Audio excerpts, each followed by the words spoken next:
alguns fundamentos da apologética. A gente vai falar agora de um approach, uma abordagem apologética bem comum no meio mais protestante histórico e cada vez mais comum também no meio evangélico geral, que é o chamado pressuposicionalismo. Tem várias vertentes, ou pelo menos sabores diferentes de pressuposicionalismo. Eu estou falando aqui de uma linhagem acadêmica que vem do Cornelius Van Til.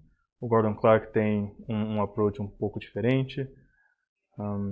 E de Van Til temos um discípulo, de certa forma, que chama John Frame e Vern Poitras. E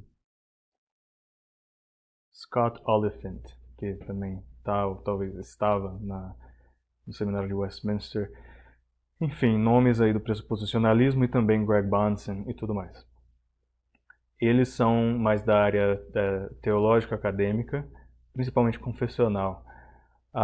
E eu tenho aqui na tela duas pessoas que estão envolvidas em ministérios mais práticos, né? Teologia prática, que é o Tim Keller, que sim é um acadêmico, mas é principalmente um pastor.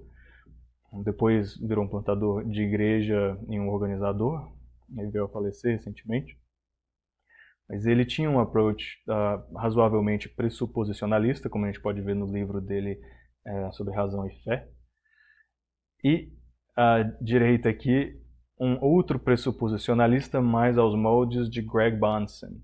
Ele é canadense, o nome dele é Saiten Bruggencate.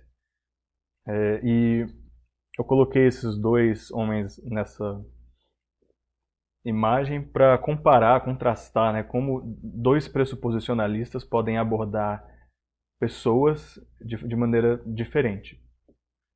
O Tim Keller tem um approach mais winsome, um pouco mais moderado. Ele preza muito pelas pontes, pelo mútuo entendimento, evitando grandes choques e atritos, enquanto o Saiten Bruggencate vai, digamos assim, na jugular e tenta desequilibrar e desestabilizar o interlocutor, a pessoa com quem ele fala, para que de alguma forma, que dessa forma, não sei, por meio do constrangimento, tentar achar uma abertura para colocar ali o evangelho e a verdade bíblica. Então ele inclusive tem um documentário que chama Como Responder ao Tolo.com. Um approach então mais agressivo, e são, digamos assim, dois polos de um espectro de como aplicar o pressuposicionalismo. No meu contexto, na minha experiência, muitos pressuposicionalistas tendem a ter uma abordagem mais como essa do Sai, aqui à direita, até porque muitos deles ficam super impressionados, estão recém deslumbrados com o poder filosófico retórico do pressuposicionalismo. Então, nesse ânimo, isso os deixa bem emboldened, deixa essas pessoas bem ousadas para usar esse tipo de approach, enquanto exige um tanto mais de tato e de estratégia para você ter o approach do Tim Keller, por exemplo, e conseguir pastorear de fato uma igreja em Nova York, né? Ou então a igreja em que eu frequentei, que é a igreja presbiteriana Graça em Toronto, também nos mesmos moldes da Redeemer City to City. O pastor Dan MacDonald lá também usava esse approach do Tim Keller. Inclusive ele aprendeu com o Tim Keller como discipular a cidade de Toronto, que é tão multicultural e em grande parte secular. Então eu chamei aqui do culturalismo leniente do Keller, e aí já tem um teor um pouco crítico, com base naquele artigo do James Wood, que é um fã do Keller, só que o James Wood traz um desafio ao Keller e quer expandir e melhorar um pouco o approach dele, atualizar para determinadas audiências que são um pouco mais hostis ao Evangelho do que as audiências abertas e meramente secularizadas de Nova York. Então, é leniente nesse sentido, de que não é tão imponente e a agressividade pressuposicionalista do Bruggen Kate são esses dois lados desse espectro. E quando eu estive no Christian Heritage Center lá na cidade de Cambridge, num treinamento que esse centro dá, da Round Church e tudo mais, para como os britânicos devem engajar culturalmente a cultura britânica, eu encontrei com um apologeta relativamente conhecido naquele lugar, que é o Andrew Fellows, e ele usa o termo apologética cultural, que, pelo que eu entendi nas palestras dele, é um mix, né, é uma mistura aí da apologética clássica, evidencialista e pressuposicionalista. Quase como vamos ver, é um approach eclético. Então ele pegou bastante sim do Labrie e do Francis Schaeffer para chegar a isso. E nessa aula em que eu trouxe tudo isso, eu coloquei o pessoal para ler esse artigo, que eu já tinha mencionado antes, o artigo que não é sobre Tim Keller, do James Wood, e a gente então avaliou esse artigo e conversou a respeito desse artigo. Aí o Tim Keller tem uma resposta para esse artigo, então tem um vídeo se você quiser ver depois, Tim Keller Responds to Criticism, está aqui nesse link. Então o Tim Keller chegou a responder a esse artigo e depois o James Wood deu uma outra resposta. Por que eu estou dizendo tudo isso?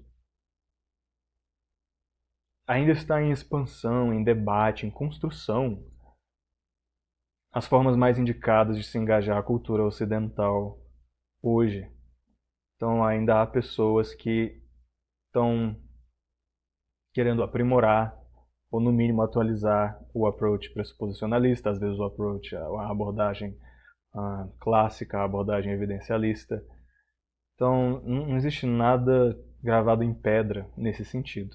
Existem opções e existem variantes das grandes posições. Então o slide anterior falou do Keller, agora focando no Bruggen Kate. Ele define a filosofia de ministério dele em poucos segundos aqui, nesse vídeo. Uma palestra, se não me engano, em uma igreja que ele deu. E aí aqui em outros vídeos a gente vê exemplos de como ele debate pessoas na rua, principalmente pessoas de idade universitária. Ele vai nos campos e às vezes ao ar livre começa a chamar pessoas para conversa. Ele vai em debates com ateus, com outros religiosos. E um problema que eu vejo no approach dele, já que o James Wood já fez a crítica dele ao Keller, então eu só deixei a crítica dele ali, a crítica que eu faço à agressividade pressuposicionalista bansiana do Bruggen Kate é que, pelo menos nos vídeos dele, nas interações dele, o Bruggen Kate não parece reconhecer a natureza extra-bíblica de algumas pressuposições dele. Porque nem todas, na minha opinião, as pressuposições do pressuposicionalista são derivadas do cânon. Mas algumas delas, e algumas muito importantes, são derivadas da tradição do cânon, da tradição histórica que determinadas correntes teológicas fazem com base no cânon. Então é por isso que eu coloquei aqui, né? São não só pressuposições, mas ele coloca até como premissas, são premissas dogmáticas. Não estou dizendo que elas são erradas, que eu discordo delas, estou dizendo que elas não são claramente derivadas da palavra. Só um exemplo seria uma definição clara dos livros do cânon bíblico. A gente não tem essa definição clara dos livros do cânon bíblico Novo e Antigo Testamento contida dentro do próprio Novo e Antigo Testamento.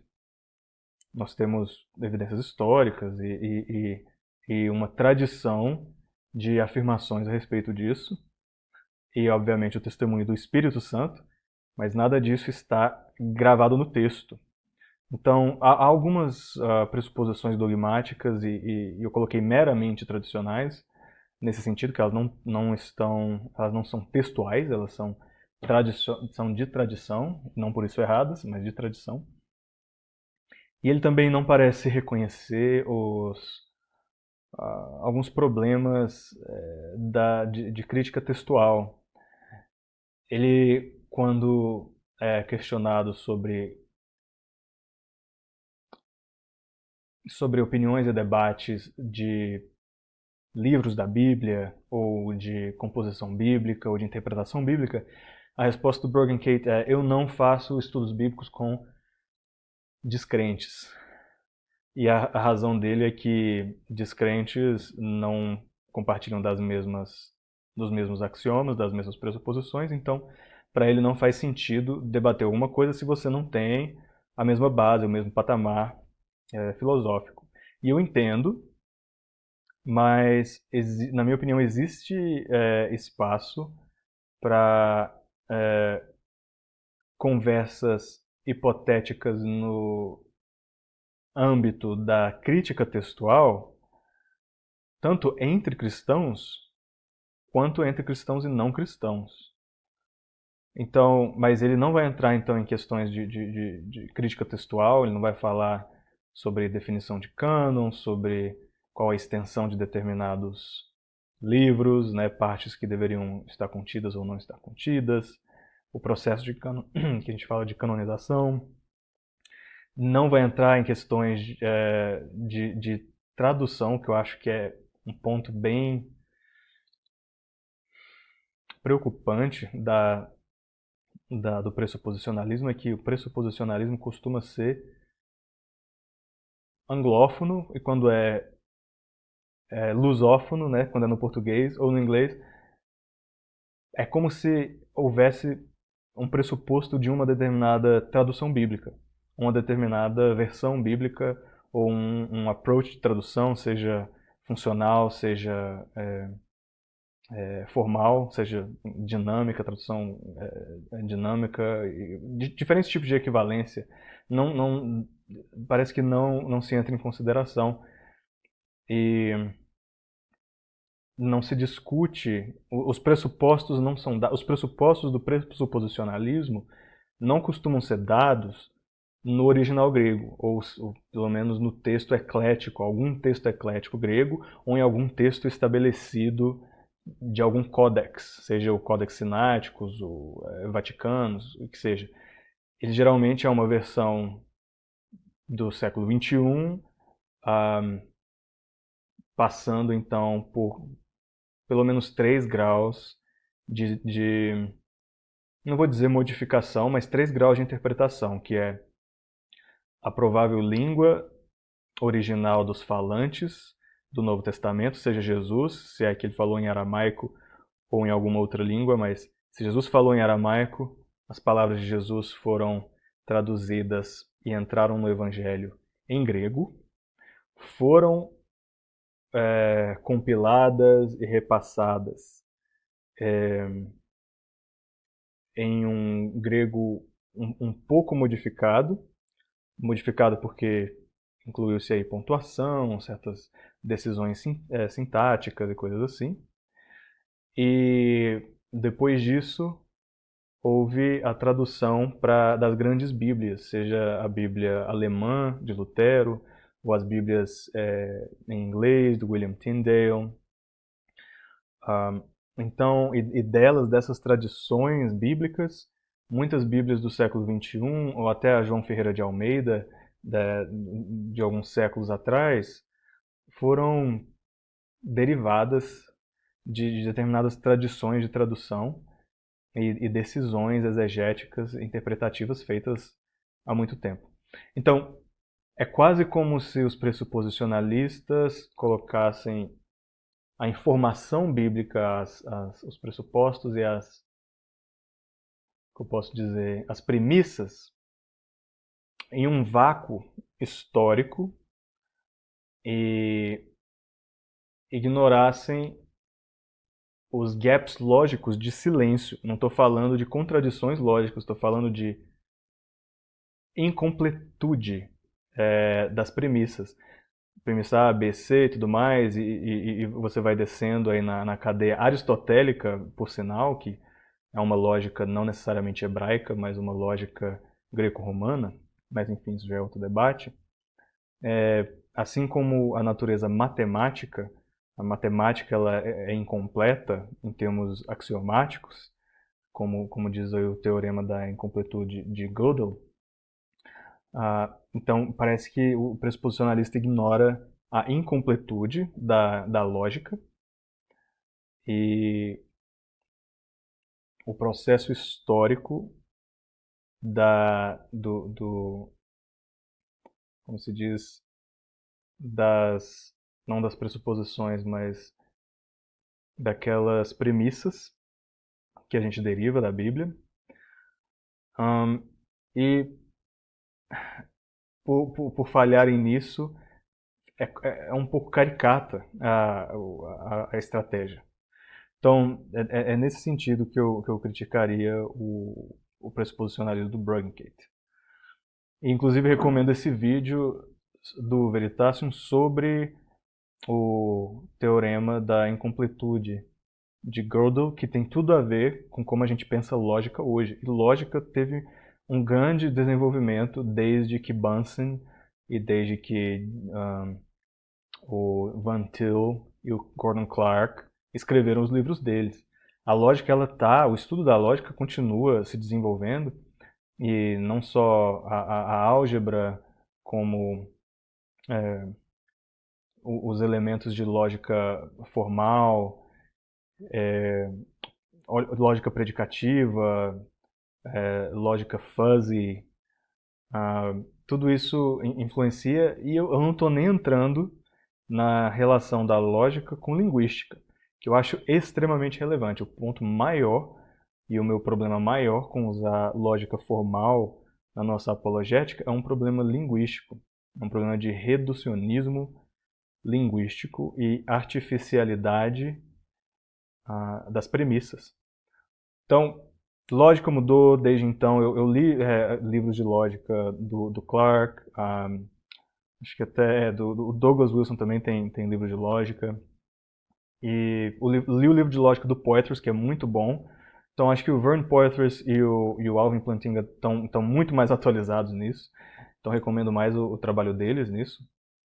Mas a gente tem que melhorar o approach lógico. Se a gente vamos melhorar o pressuposicionalismo, se nós queremos usar o pressuposicionalismo, há melhoras a ser feitas, há melhoras a serem feitas e dá para ser menos agressivo também, justamente por conta da incompletude lógica e do reducionismo linguístico. Mas já falei demais. Vamos voltar aqui.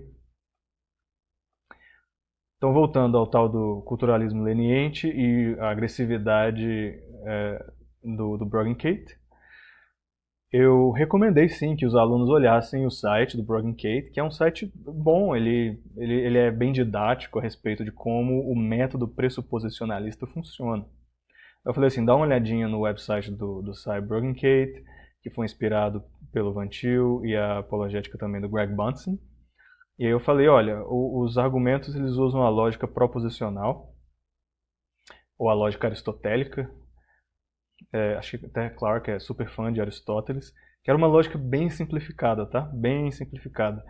Depois teve a álgebra booleana, aí você tem os avanços com Russell, só que aí veio o Wittgenstein e arrebentou a boca do balão, né, na segunda fase do Wittgenstein, e aí a gente começou a relacionar lógica mais com linguística, porque a gente já tinha explorado tanto a relação da lógica com a matemática, a gente esqueceu de relacionar a lógica com a linguística. E quando o Wittgenstein relaciona lógica e linguística, a gente consegue ver os buracos e as dificuldades de se usar argumentos formais em debates teológicos, por exemplo, ou sobre verdades absolutas, verdades fundamentais. Então, eu coloquei aqui, mesmo com axiomas suficientes que são válidos e proposições válidas, existe uma incompletude matemática e conclusões indecidíveis. E quando os argumentos têm alguma falta de informação, ou quando as proposições desses argumentos não estão claras o suficiente, ou seja, são ambíguas, incompletas, reducionistas, enfim. Então, quando há essa falta de informação ou falta de clareza nos argumentos, isso necessariamente mancha as conclusões, torna as conclusões opacas, fuzzy, né, difíceis de indefinidas, acho que essa é a boa palavra, ou então modais, em termos de probabilidade ou em termos de certeza, ou simplesmente tornam conclusões mais ou menos prováveis. Eu não gosto do termo provável porque ele é um termo emprestado da probabilística e a probabilidade matemática funciona de forma diferente, mas tudo bem. Então, esse é o problema que eu vejo com o método do site. Então agora a gente tem aí uma coisa um pouco mais concreta para analisar. E de novo, não é um site ruim, é um site excelente para se começar a pensar apologética. Ele só não vai ser o suficiente se a pessoa tem tempo suficiente para digerir aquilo e ficar voltando com você. Olha, eu vi aquele site, eu achei interessante, me desafiou, realmente me ajudou a considerar certas coisas. Mas e isso aqui? E esse outro caminho? Mas e se a minha resposta fosse um pouco diferente? Então, é necessária a parte do discipulado. O site ele não é feito para o discipulado, ele só é feito para chocar um pouco e gerar umas sinapses diferentes. Mas como que a gente faz para discipular essas pessoas depois que a gente demonstra determinadas contradições nas suas premissas mais básicas da sua cosmovisão? Então, há melhoras aí. Aí eu coloquei aqui a seleção dos minutos daquele vídeo, do Veritasium. Vale a pena você pôr na tradução do português e olhar. E a conclusão daquele vídeo é: sempre haverá conclusões, frases, que nunca poderão ser provadas. Elas são incompletas, elas são circulares, e não que o que é circular seja não são, ou não válido, ou errado, ou mentiroso. Não é isso que eu estou dizendo, mas é o fim de um processo de busca pelo fundamental. Vamos só dar uma olhadinha então no site. Olha só o que acontece quando a gente entra no site do Site and Bruggencate, que é um pressuposicionalista bansiano. A gente já se depara com 4 opções. Vamos dizer que nós somos um descrente entrando aqui. Vamos ver o que ele vai pensar. Olha, será que verdade absoluta existe? Aqui seria se ele dissesse sim. Aqui seria se ele dissesse não. Vamos dizer que ele acha que não. A verdade absoluta não existe. Aí a nova pergunta é: essa afirmação que você fez, verdade absoluta não existe, ela é verdadeira absolutamente? Ou ela é falsa? E aí, novamente, a gente está desconsiderando a lógica modal, né? Sim ou não, e não tem não tem quantificação, não tem... bom, eu não vou entrar nisso, mas... Então ela é absolutamente verdadeira ou ela é falsa. O site obriga a gente a fazer essa dicotomia. Beleza. Vamos dizer que não, ela é falsa, isso que eu acabei de dizer. E aí ele leva a gente de volta para o início. Porque se eu disse que verdade absoluta não existe e eu acho que isso que eu acabei de dizer é falso, mesma coisa de eu dizer nada, então eu volto. Então vamos dizer que eu diria, olha, não, verdade absoluta não existe e pelo menos essa convicção que eu tenho é verdadeira. Eita, então quer dizer que algum tipo de verdade absoluta existe. E aí, então você volta novamente para o menu inicial. Tá vendo que isso aqui reduz todas as instâncias de verdade absoluta como se todas fossem igualmente verdade absoluta.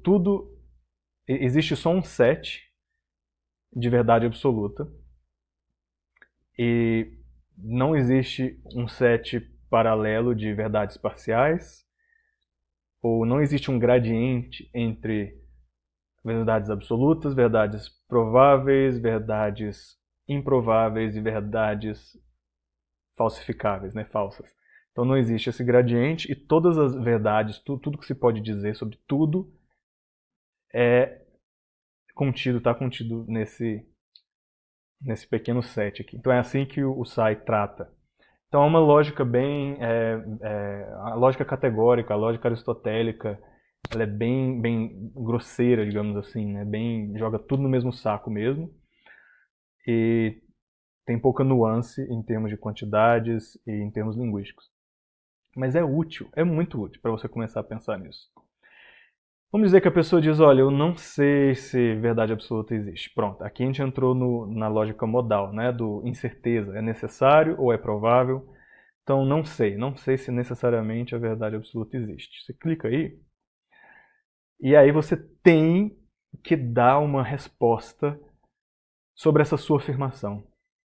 Então, o cara que diz, eu não sei se verdade absoluta existe, o Sai aqui está perguntando, essa sua dúvida é absoluta? Você tem certeza absoluta de que você tem essa dúvida? E aí a pessoa tem que dizer, eu tenho certeza absoluta, ou ela é falsa. Mas cadê o nível modal dessa subcategoria? Ele não está incluído aqui, são só duas opções, entendeu? Mas eu acredito que exista um nível modal. E se ele dissesse, eu não sei se verdade absoluta existe? Cadê a terceira opção dizendo assim, eu não sei se essa minha afirmação é absoluta? Cadê a terceira? Não tem essa terceira opção. Então a pessoa é obrigada a dizer, eu tenho certeza pelo menos disso. E aí ele te joga de volta para o menu inicial. Aí vamos dizer que eu estou negando o que eu acabei de dizer e eu digo que isso é falso. Joga de novo para o menu inicial. Aí já entra na parte do I don't care, né? Eu não me interessa se a verdade absoluta existe. Aí você clica lá e aí te manda para o site da Disney. Ou seja, se você não está interessado em verdade absoluta, comamos, bebamos, porque amanhã morreremos. Então esse é o approach do site Unbrugged. E ele tem grandes vantagens, né?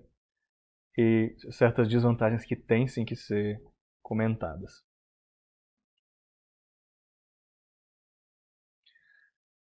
O mistério de Calvino. Aqui a gente vai entrar um pouquinho também em lógica. Deixa eu ver aqui, estamos quase com meia hora de vídeo. Acho que vale a pena sim entrar nisso. Ó, o João Calvino, por exemplo, uma coisa prática, uma aplicação prática da questão da lógica, tá? Do pressuposicionalismo. Eu acho que ela é importante, por exemplo, na questão do problema do mal.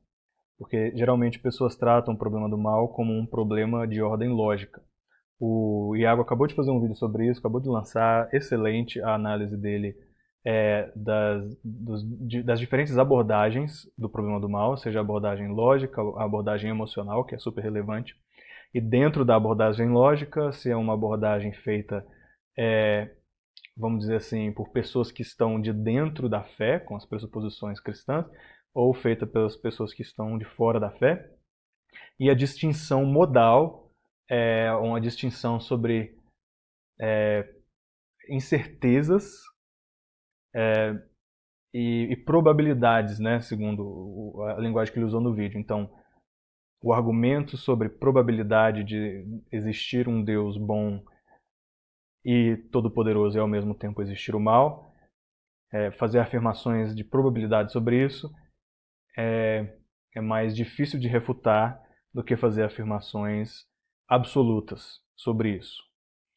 E aí a gente entra nas diferenças entre a lógica indutiva e a dedutiva, entre o evidencialismo, né, entre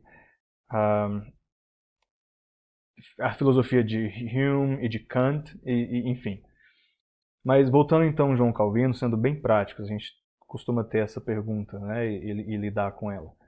Como é que Deus não é um transgressor? Como é que Deus não é culpado pelo mal do mundo ou pelo pecado que determinada pessoa comete, sendo ele onipotente e soberano? Aí o João Calvino falou assim, né, nessa obra dele, que no inglês ficou A Respeito da Predestinação Eterna de Deus, na página 124. Calvin falou, olha, é claramente um segredo imenso, tão imenso que a mente humana não consegue abarcar, que eu não tenho vergonha de confessar minha ignorância sobre isso, sobre esse fato, ou sobre esse debate. Então Calvino está dizendo, é tão difícil, é um segredo tão encoberto, que eu não tenho nem vergonha de dizer eu não sei. E que segredo é esse que Calvino está falando? Como é que Deus ordenou o futuro do ser humano sem que Deus seja implicado como tendo uma associação de culpa e de autoria e de aprovação nessa transgressão. Então, como é que Deus não pode ser culpado de se associar e de autorar e de aprovar a transgressão se ele decreta o futuro do homem pecador? Ele fala, isso é um grande mistério. Então, Calvino diz que é um mistério. E aí, a gente entra em análises de afirmações teológicas, e é muito comum isso em livros de teologia e às vezes até em comentários bíblicos, a gente tentar entender o que um autor disse por meio de transformar o texto, né, a linguagem deles em premissas da lógica categórica, da lógica aristotélica. Hoje em dia eu acho isso muito difícil, eu acho muito, pode ser irresponsável, inclusive, mas vamos lá, vamos fazer o que muitos teólogos fazem. Vamos pegar essa frase de João Calvino e tentar simplificar, olha aí, simplificar, reduzi-la e colocar umas cerquinhas nela para torná-las mais bonitinhas e mais fáceis de analisar na tabela lógica, nessa tabela verdade. Então vamos lá. O que eu fiz é, olha, eu coloquei como uma premissa C que Deus não é um transgressor se, frase T, Deus é decretador do meu pecado e S, decretadores de pecado são transgressores. Então, tá vendo que o T e o S, Deus decreta pecado, e o S, decretadores de pecado são transgressores, deveriam gerar a conclusão de que Deus é transgressor. Então, T mais S, a conclusão deveria ser Deus é transgressor. Mas a doutrina cristã é de que Deus não é transgressor, ou pelo menos não pode ser. Então, há contradição se essas são as duas premissas. Tá? Seria uma contradição lógica. O problema, um dos problemas aqui, é que a lógica aristotélica, até a lógica de primeira ordem, de segunda ordem predicativa, não tem nuances de quantidade suficiente para a gente fazer essa análise. O que eu fiz? Eu joguei dentro dos parênteses quantificadores lógicos. Porque se você usar a lógica aristotélica, as premissas são tão simplificadas que elas são ambíguas. Aí você meio que tem que escolher ou presumir uma certa quantidade, uma quantificação para os elementos daquela premissa. É muito abstrato o que eu estou dizendo, eu sei que é difícil entender, mas dá uma olhada nessas três premissas e tira o que está entre parênteses. Se você tirar o que está entre parênteses, você vai ter um silogismo aristotélico comum. Se você inclui os parênteses, já não é um silogismo aristotélico comum. O clássico silogismo da lógica categórica é todos... Como é que é? All men are mortal. Né? Todos os homens são mortais. Socrates is a man. Sócrates é mortal. Portanto, Sócrates é mortal. Então, todos os homens são mortais. Sócrates é homem. Sócrates é mortal. A conclusão. Nessa lógica, está faltando quantificadores. Você tem só um quantificador Está lá em cima na primeira premissa, que é todos os homens são mortais. Só tem um quantificador. Mas existem pelo menos 3 sujeitos nessa frase. E pressupõe-se que todos os homens sejam mortais, que a quantificação seja todos. E quando você fala Aristóteles é homem, pressupõe-se que está se dizendo que todo o Aristóteles é totalmente homem, ou algum Aristóteles é algum homem. E aí a conclusão, o que se pressupõe sobre ela em termos quantitativos? Que todo Aristóteles é mortal e é totalmente mortal? Ou algum Aristóteles é parcialmente mortal? Ou uma permutação diferente dessas duas coisas? Então, isso não é o objeto da lógica categórica, ela é mais intuitiva, ela é mais simplificada. E essa lógica simplificada não dá conta das perguntas teológicas que a gente faz a respeito da responsabilidade sobre o mal, da soberania divina. Então, o que eu fiz? Eu fiz 2 coisas aqui. Uma, tentei reduzir a linguagem de João Calvino traduzida para o inglês a premissas da lógica categórica. Tentei melhorar ou deixar mais nuance, deixar um pouco mais definida as premissas da lógica categóricas por meio de quantificadores, tá? Então, eu que inseri esse todo, algum, todo. Fui eu que inseri isso aí, não foi Calvino. Porque eu imagino que foi isso que Calvino quis dizer. Que todo Deus não é totalmente transgressor se todo Deus é pelo menos em algum nível decretador do meu pecado. E também que alguns decretadores de pecado são totalmente transgressores. O que eu acho é que Calvino, em vez desse alguns na premissa S, intuitivamente colocou um todos. Todos que decretam pecado são transgressores. Eu acho que ele tinha isso intuitivamente na cabeça dele. Eu acho que nós temos isso intuitivamente na nossa cabeça quando a gente pensa o problema do mal. Mas se a gente presume esse todo em vez desse alguns, a gente dá um tiro no pé. Realmente há uma lógica, há uma contradição lógica, mas não haveria uma contradição lógica se a gente simplesmente relativizasse, né, que não é o caso de todos os que decretam pecados serem transgressores. Só os humanos que decretam pecados são transgressores. O que fazem o pecado vir à tona. Enfim, quantificação é importante. Aí eu até desenhei, né, eu coloquei, olha, tem o set de Deus e o set de transgressores, né, essas duas caixinhas, digamos assim, esses 2 baldezinhos. E dentro do set de decretadores de pecado, colocou-se Deus. E dentro do set de decretadores de pecados, também colocou-se transgressores.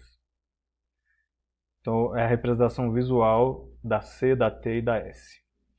Essa primeira, a C, diz que Deus é justo, porque não há nenhuma parte de Deus que pertence ao grupo de transgressores. Essa aqui, a T, diz que existe responsabilidade humana porque Deus não é a única causa do pecado. Os humanos também são parte dessa causa por causa da vontade humana. Não vou nem dizer livre vontade, só vontade humana. Então, responsabilidade humana, justiça de Deus, e agora a gente vai para S. Soberania de Deus. Deus é um não transgressor.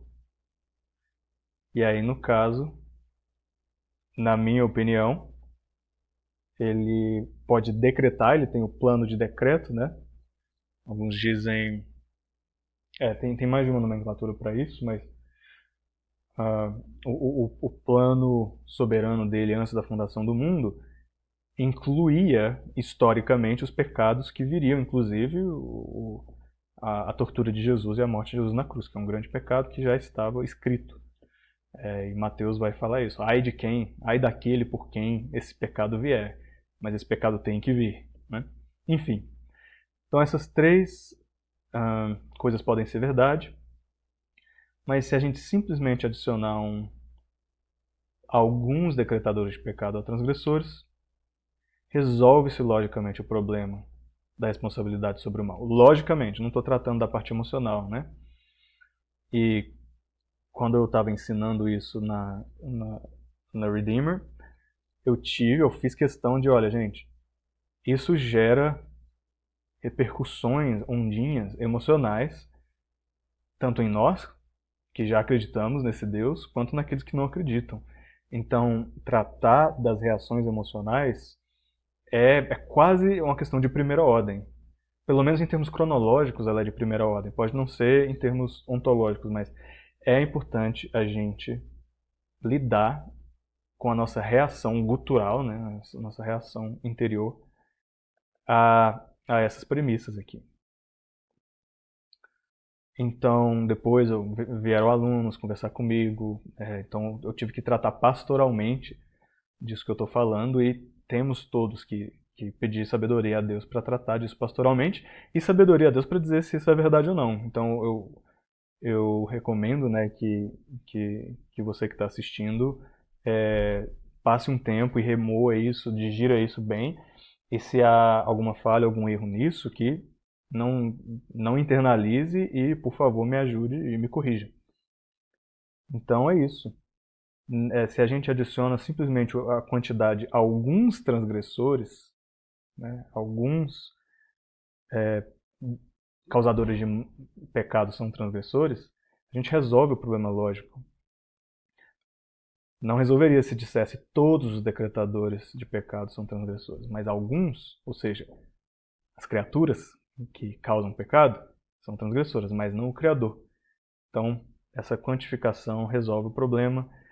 E eu digo aqui, então uma pessoa pode, ao mesmo tempo, afirmar as duas verdades de que Deus nunca pode ser culpado, responsabilizado, e que ele, ao mesmo tempo, pode ter planejado, né, o plano e a vontade e o prazer são diferentes. O plano e a vontade e o prazer. O prazer de Deus não é o pecado, mas o plano de Deus às vezes envolve sim pecados históricos. Então que ele ao mesmo tempo planeja pecado, mas que nunca pode ser culpado pelo pecado. Então a gente pode sim ter essas duas afirmações e convicções.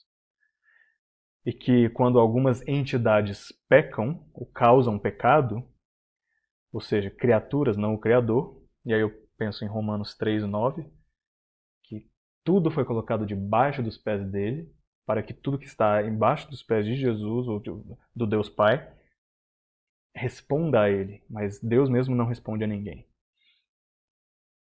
E aí, claro, Romanos 9, 19 a 21, e tantas outras passagens, mas enfim. Então, quando algumas entidades pecam, então elas são, de fato, responsáveis e culpáveis enquanto transgressores. Beleza? Então, o que foi isso aqui, né? Foi um exercício de refinamento, um exercício de, quase falei refinação, um exercício de refinamento lógico. A gente foi além da lógica aristotélica, lógica categórica. A gente adicionou nuances de quantidade. E olha que a gente nem falou de nuances de tempo, a gente nem falou de nuances de espaço. Tem outras nuances aí que a gente poderia jogar dentro dessas premissas. E é isso que a linguística faz, né? Então a gente tem que analisar também com linguística. Mas eu só usei lógica aqui. E só com isso, só com esse, vamos dizer, pouquinho de refinamento lógico, até João Calvino, se ele tivesse usado esse modelo, eu imagino, poderia ter dito, ok, não é tão assim, não é um segredo assim tão inescrutável. É que a gente faz que seja um segredo ou uma coisa muito difícil, porque a gente presume totalidade na premissa S.